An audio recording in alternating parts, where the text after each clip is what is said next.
Welcome to the Daily Globe. Please subscribe and hit the bell icon for more breaking updates. The world's longest undefended border has long symbolized a unique partnership, one now teetering on the edge. Recent remarks by President Trump suggesting Canada should become the 51st state have triggered a crisis, prompting an unprecedented economic boycott from Ottawa and global concern.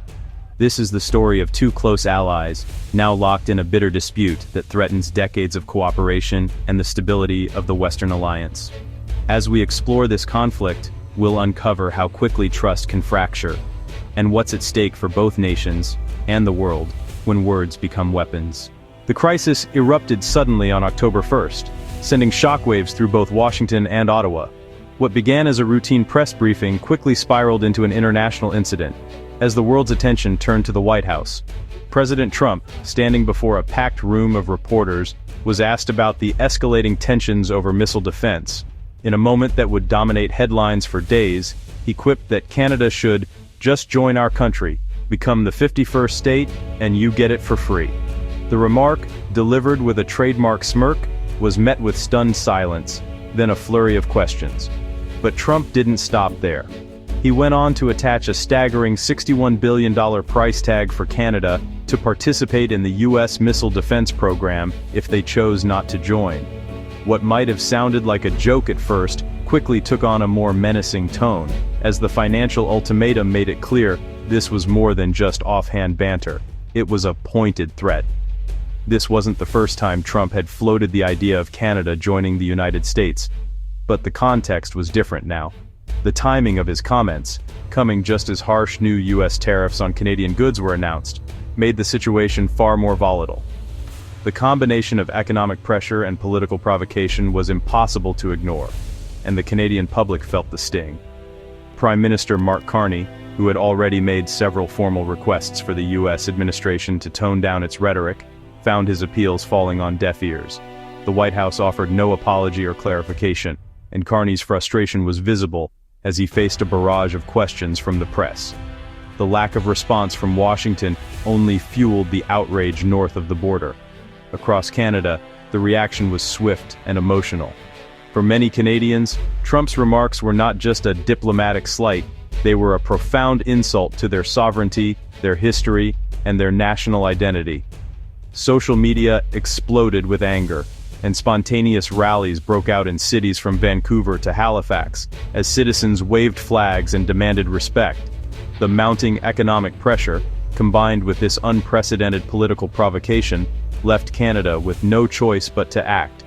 Within hours, the government convened an emergency session on Parliament Hill.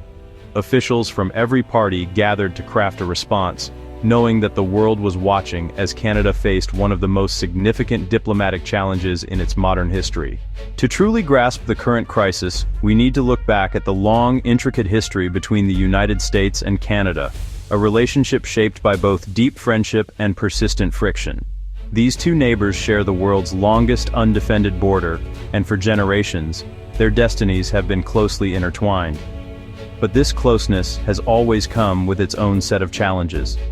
For over a century, the two nations have stood shoulder to shoulder as close allies, fighting side by side in wars, collaborating on security, and building one of the most deeply integrated economies on the planet.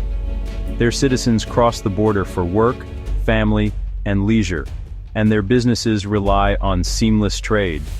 Yet, beneath this surface of cooperation, there's always been an undercurrent of tension. Canada, with its smaller population and economy, has often struggled to assert its own identity and interests beside its much larger, more powerful neighbor. This dynamic has shaped everything from culture to politics. Trade disputes over lumber, dairy, steel, and more are nothing new. These disagreements have flared up time and again, but in the past, they were usually managed through careful negotiation, compromise, and mutual respect, rather than threats or ultimatums. But the election of Prime Minister Carney in 2025 marked a turning point. Carney campaigned on a promise to redefine Canada's place in the world, warning that the old relationship with the U.S. was over. He quickly began to diversify Canada's alliances, seeking new partners and reducing reliance on its southern neighbor. Now, with the 2026 USMCA review looming, tensions have only grown. Former President Trump's aggressive tactics are widely seen as an attempt to gain leverage, putting even more strain on the already fragile relationship. This moment represents a radical departure from the past.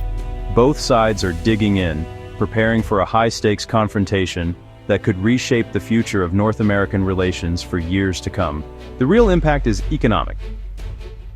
On October 1st, the U.S. imposed sweeping tariffs on Canadian goods. Pharmaceuticals now face a 100% duty, threatening North American medical supply chains. Tariffs on kitchen cabinets, furniture, and heavy trucks target key Canadian industries, making their products unaffordable in the U.S.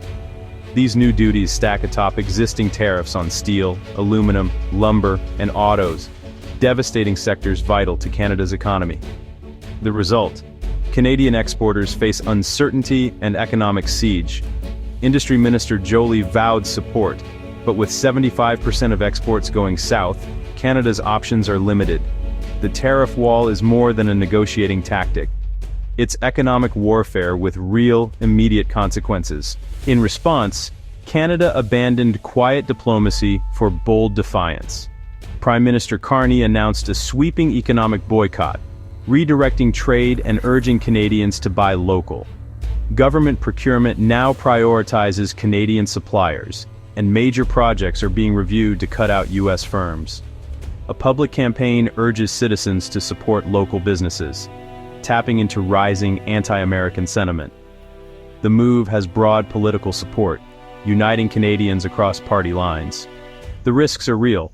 Canada's economy is deeply tied to the U.S., but the government believes inaction would mean surrendering sovereignty. By standing firm, Canada signals it will endure hardship to defend its independence and dignity. The pain of the trade war is deeply mutual, echoing across both sides of the border. What began as a series of tariffs and retaliations has quickly spiraled into a shared crisis, with both Canada and the United States feeling the weight of economic uncertainty. The once seamless flow of goods, services, and investments has been disrupted, leaving communities and industries in both countries grappling with the fallout. In Canada, the impact is immediate and visible. Unemployment has surged as factories slow production or shutter entirely, and investments that once fueled growth are now on hold.